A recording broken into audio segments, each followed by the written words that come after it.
All right, good morning, everybody. Can you guys hear us in the back? Okay, great. I'm Kate Dillon, one of the organizers from the Hickory the Hickory Women's Expo. I actually don't work at the convention center, but we are one of for the Expo. And I am really excited today to introduce our next speaker. So Rhonda Roederer, she is a professional genealogist, educator, and founder of Heritage with Heart. She has a diverse background, which includes uncovering family mysteries, organizing large family events, and reuniting adoptees with their birth families.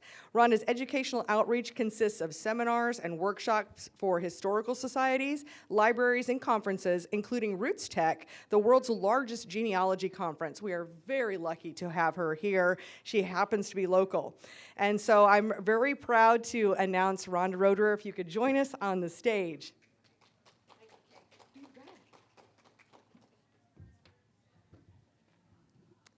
Good morning, everyone. Thank you so much for coming. So today we're going to be talking about following in her footsteps. This is a women's conference, so what better thing? Let's look into our women ancestors. So a little bit about me.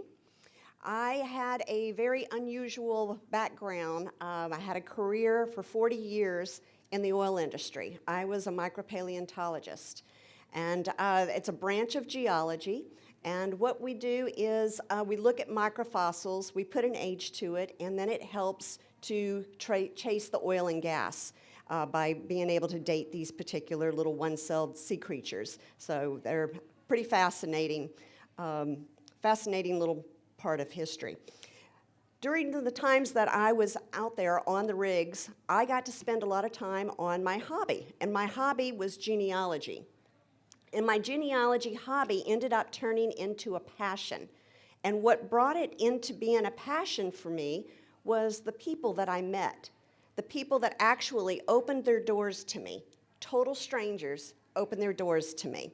And that's what just really fueled my passion. And that's how I went from geology to genealogy, and I started Heritage with Heart. So you don't know how important your family history truly is until there is no one left to ask. And that's what happened to me. My mom passed away when I was 19 and my dad when I was 22. I didn't think to ask about family history when I was in my teens. You know, I'm busy going to school and going to parties and things like that. It's like I could care less about family history. Well, when there's no one left to ask, then it starts making a difference. So I'd like you to meet my mother. My mother died when I was 19 years old. Her name's Patsy Ruth Grizzard. How did my mom shape me? When I was preparing for this talk, I really wasn't sure where I was going to go with this, and because I had never really asked myself that question. So I had some really enlightening things come about preparing for this talk. So how did my mom shape me? One, she and I were very much looked alike. And in fact, when I saw this picture, I'm like, I don't remember taking that picture. She said, you didn't. She goes, that was me when I was about 11 years old. So I had no idea that she and I resembled each other. I always looked at her as being an old woman, you know, as you would with a kid. She also loved animals. So many of her pictures have an animal there, and I very much love animals. She was an outdoorsy person. She could shoot a gun, she could fish, she could do all those tomboy kind of things, and I was pretty much a tomboy also. And in fact, one of the one of my neighbors, I was teaching him how to throw a football. And I said, come on, Alex, you're throwing like a girl. He says, but you're a girl. You're a boily girl. so that was kind of the joke, that instead of a tomboy, I'm just a boily girl. So also, my mother was very much an overachiever. She excelled in everything. She won awards. She was valedictorian of her class, and the list goes on and on.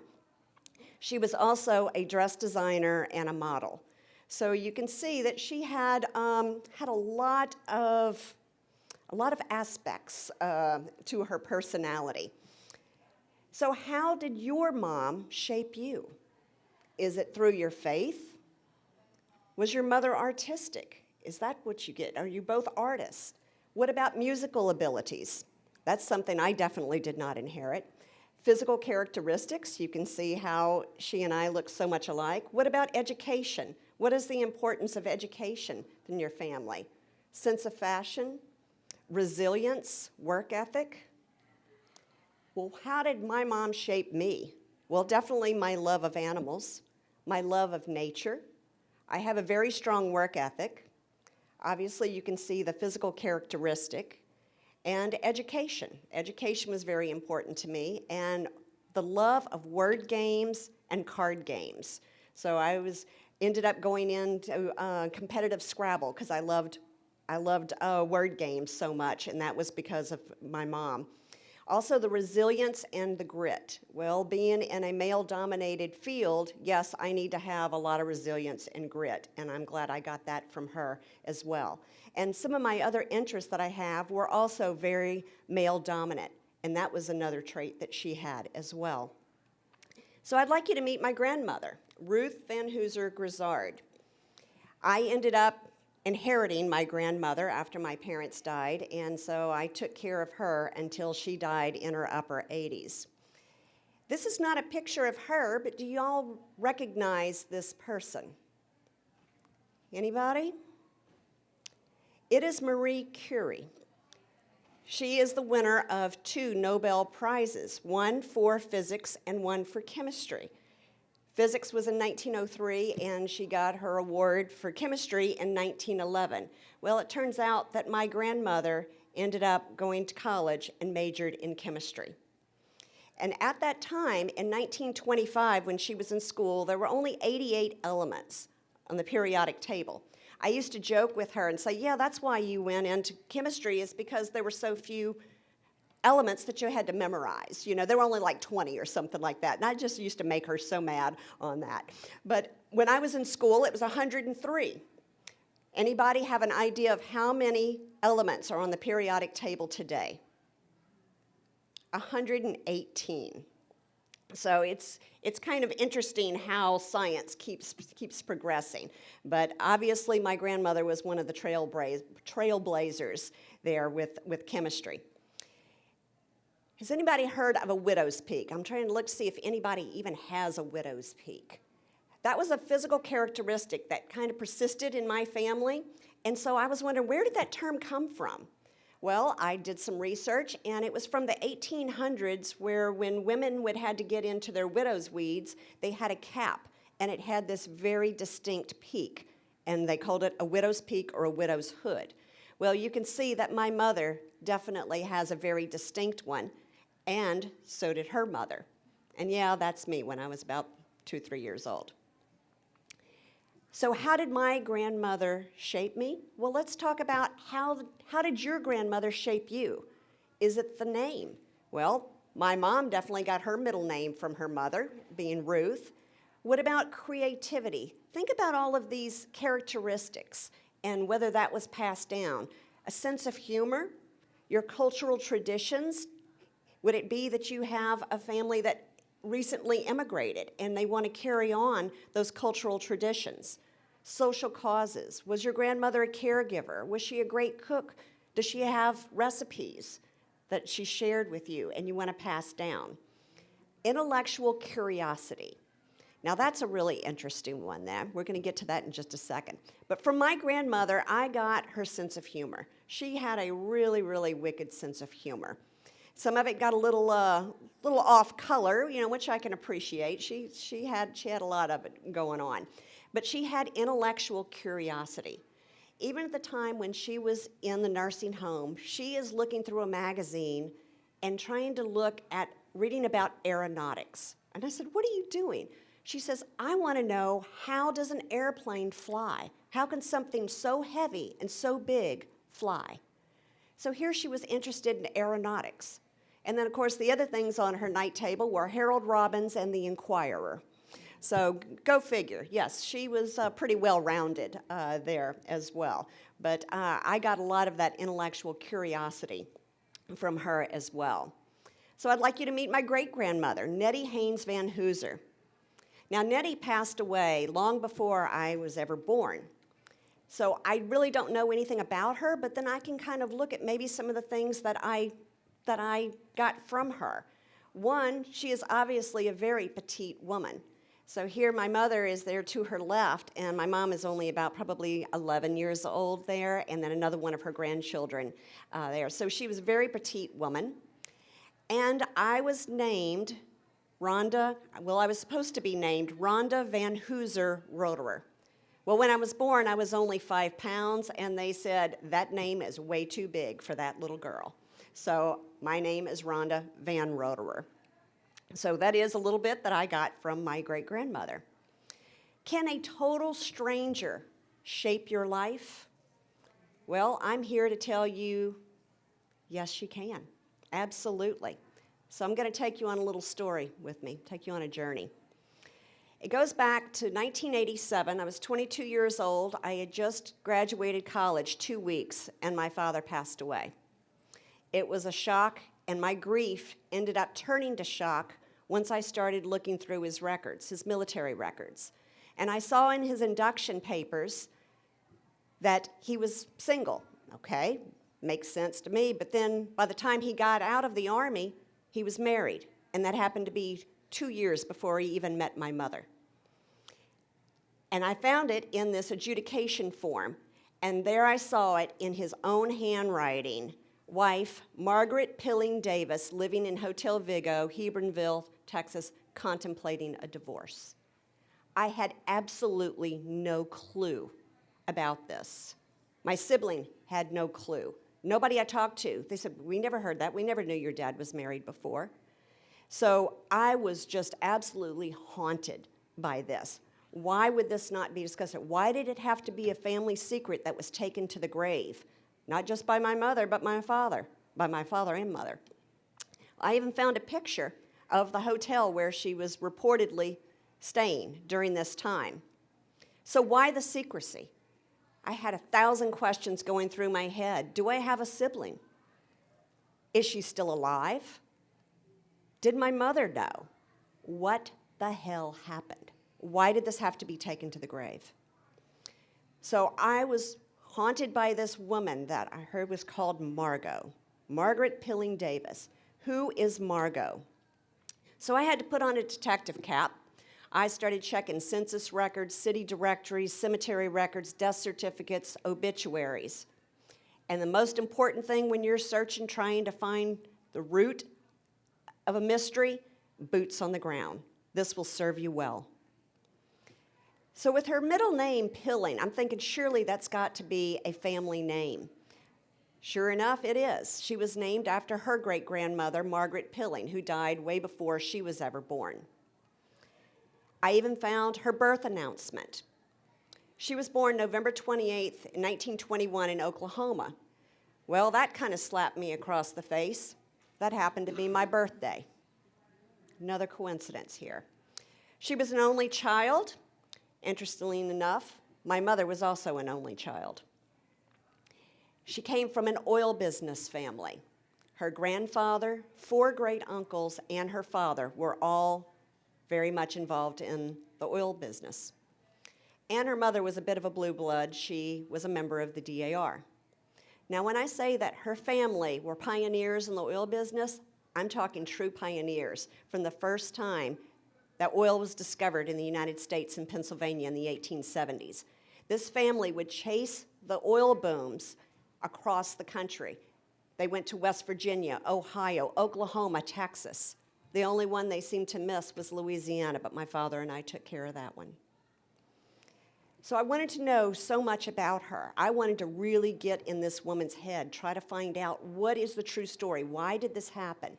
So looking at the 1940 census, I found out here she was 18 years old. Her father is listed as an oil operator, and they've got a pretty nice house. And in fact, in the 1930 census, they had a maid named Gladys Pleasant. Wouldn't you want to have a maid named Gladys Pleasant? Doesn't that just sound like a wonderful life?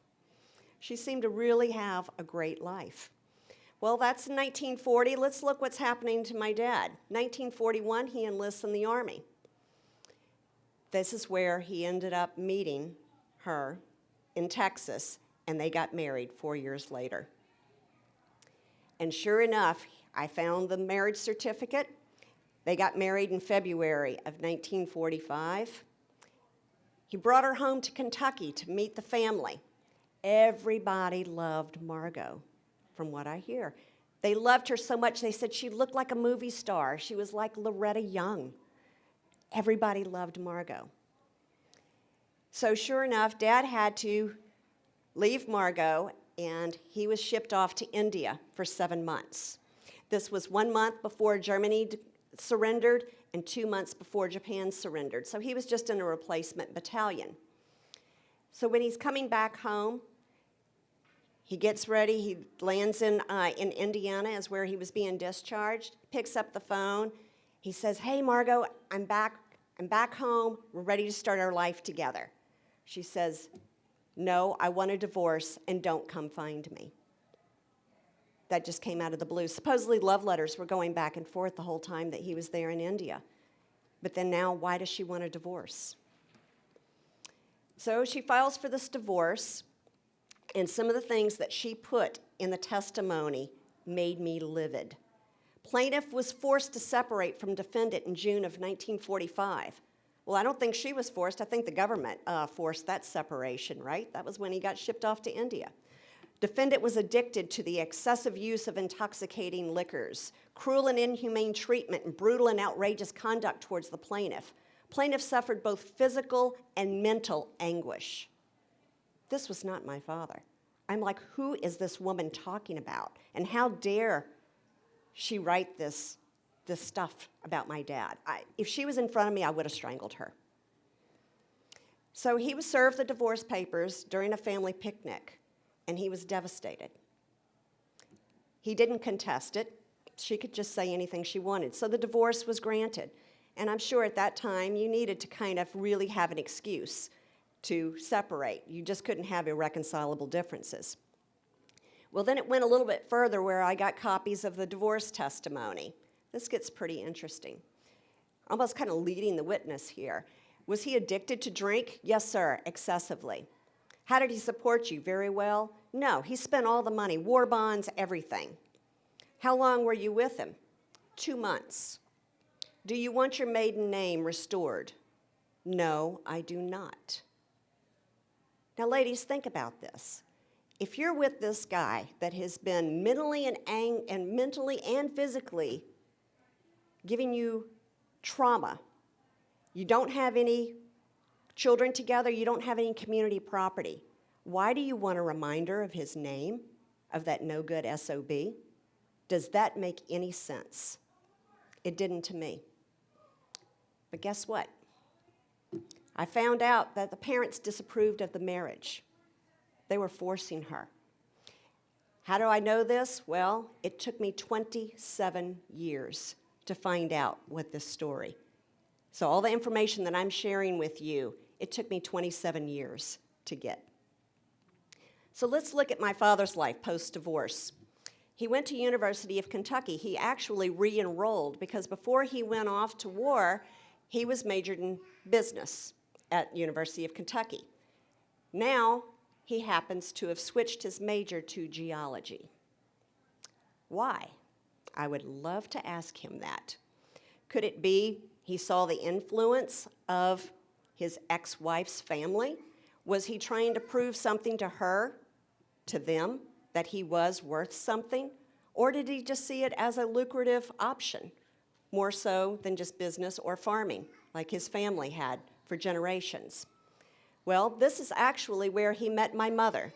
My mother, even though she was majored in textiles, did dress designing and modeling, she loved the sciences. She probably got that from her mother. She would go on archaeology digs, anthropology digs, geology field trips. Yes, she was the only woman with 28 men on this geology field trip, and that's where she caught my dad's eye. Well, he ended up making a name for himself. He was written up in World Oil in 1961 for an invention that he came up with on how to catch better rotary cuttings. So when they're drilling the well and they're going through, the mud and cuttings are coming up, well, then you have to sieve them for different kinds of testing, whether you're doing geological testing, paleontological testing, X-ray diffraction, so forth. You need different different size particles. So he came up with this invention, and this was an invention that was used in the oil industry for decades. With the royalties from that, which wasn't a whole lot, but it was enough for him to be able to purchase his own travel trailer. So guess what? He didn't have to work for Phillips Petroleum anymore. He could break out on his own. And that's what he did in 1963. Well, he was out on the rigs a whole lot, trying to really make a name for himself out there as an independent consultant. Well, he was gone so long, when he came home, oops, wasn't planning on it, but I am considered an oil-filled oops baby. Yeah. So that was just kind of a common thing with the oil industry there, when the men would be gone for quite a long time. So they were not prepared to have a child. So I was brought into the business at a very, very early age. So let's look at Margot's life post-divorce. She ended up giving birth to a stillborn son. And I'm now convinced that that was my father's child, and her parents made sure that she did not let him know about it. And so when she said, "I want a divorce, don't come find me," I think that was a clue. She was pregnant. She ended up moving back to San Antonio with her parents. She became a nurse, and then she ended up living with her parents until they died, only 6 weeks apart. This woman really had a tragic life, and she never married. This beautiful woman that looked like a movie star never married. She was still in love with my father. So at the age of 50, she ended up having gallbladder surgery. You think, well, that's not that big of a deal. Well, guess what? She ended up having a stroke as a result of the anesthesia. And then her speech and mobility were greatly affected. She was in a wheelchair for the rest of her life. She ended up living with this man that kind of took care of her. It was just a platonic relationship. She ended up living in a house of filth with over 20 cats. This is a woman that lived in a beautiful home with a maid named Gladys Pleasant. She ended up dying at the age of 59. That's my age now. She died in a nursing home. The person that actually filled out her death certificate did put down that she was divorced. But the informant was a Mrs. Jack T. Majors. Well, I had done her genealogy. There were no names of this popping up in her family. This was not a family member. So who is Mrs. Jack T. Majors? Well, with a lot of detective work, I found out that she was a friend, also a nurse, and her name was Jean Young Majors. So Margot dies at age 59. She dies an invalid, heartbroken. As I said, she's still in love with my dad. She had no family. She was penniless and basically forgotten. Some of the family that I did track down her, they said they knew her name but didn't know her. So she was really, really forgotten. So who is Margot? That was my big question. That was the question that I had for over 27 years. I'm still finding out things about her. And in preparation for this talk, I found out this is the woman ultimately responsible for the career that I had as a micropaleontologist for 40 years. Because I don't think that my father would have gone into geology had it not been for her family's influence, and I certainly wouldn't have followed in his footsteps. So can a total stranger shape your life? Absolutely. This woman here shaped my life, I think, even more than my own mother. So your mission, should you choose to accept it, I want you to discover the women in your ancestry. There's some fascinating women that you've got hiding in your family tree. Now, it can be challenging finding those records. Why? Well, because there's very few records for women. There are no names in census records before 1850.